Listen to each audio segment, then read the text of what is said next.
கொடைக்கானல் செல்வோருக்கு இன்று முதல் ஜூன் 30ஆம் தேதி வரை இ-பாஸ் கட்டாயம் என அறிவிக்கப்பட்டுள்ளது. சுற்றுலா தலமான நீலகிரிக்கு ஆண்டுதோறும் 30 லட்சத்திற்கும் அதிகமான சுற்றுலா பயணிகள் வருவது வழக்கம். கோடை சீசனான ஏப்ரல் மே மாதங்களில் தினமும் 30,000க்கும் அதிகமான சுற்றுலா பயணிகள் வருவதால் போக்குவரத்து நெரிசல் ஏற்படுகிறது. இதனால் நீலகிரிக்கு வரும் சுற்றுலா பயணிகளின் எண்ணிக்கையை கட்டுப்படுத்தவும் சுற்றுச்சூழலை பாதுகாக்கும் விதமாகவும் சென்னை உயர்நீதிமன்றம் உத்தரவுப்படி கடந்த ஆண்டு மே 7ஆம் தேதி முதல் நீலகிரிக்கு வரும் சுற்றுலா பயணிகளின் வாகனங்களுக்கு இ-பாஸ் கட்டாயமாக்கப்பட்டது.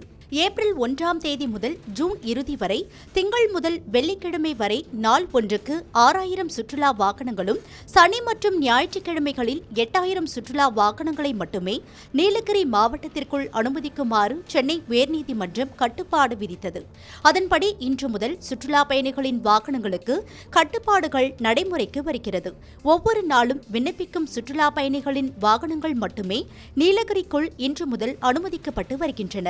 இந்த கட்டுப்பாடு நீலகிரி மாவட்ட பதிவெண் கொண்ட வாகனங்கள், ஆம்புலன்ஸ் போன்ற அவசர கால வாகனங்களுக்கு இ-பாஸ் தேவையில்லை என்று மாவட்ட நிர்வாகம் அறிவித்துள்ளது. நீலகிரி மாவட்ட எல்லைகளில் உள்ள கள்ளாறு, குஞ்சப்பனை, முள்ளி, கக்கநல்லா, பாட்டவயல், சேராம்பாடி, நாடுகாணி உள்ளிட்ட 14 சோதனை சாவடிகளில் இ-பாஸ் காட்டினால் மட்டுமே உள்ளே செல்ல முடியும் சூழல் உருவாகியுள்ளது. அதேபோல் சினிமா ஷூட்டிங்கிற்கும் நீலகிரியில் தடை விதிக்கப்பட்டுள்ளது. எந்தவிதமான சினிமா ஷூட்டிங்கும் அடுத்த 3 மாதங்களுக்கு நீலகிரியில் நடத்தக்கூடாது என அறிவிக்கப்பட்டுள்ளது. இதேபோல் கொடைக்கானலிலும் இந்த கட்டுப்பாடு இன்று முதல் அமலுக்கு வருகிறது. உள்ளூர் வாகனங்களை தவிர தினமும் 4,000 வாகனங்கள் மட்டுமே கொடைக்கானலுக்குள் அனுமதிக்கப்பட்டு வருகின்றன. வார இறுதி நாட்களில் மட்டும் 6,000 வாகனங்களுக்கு அனுமதி அளிக்கப்பட உள்ளது.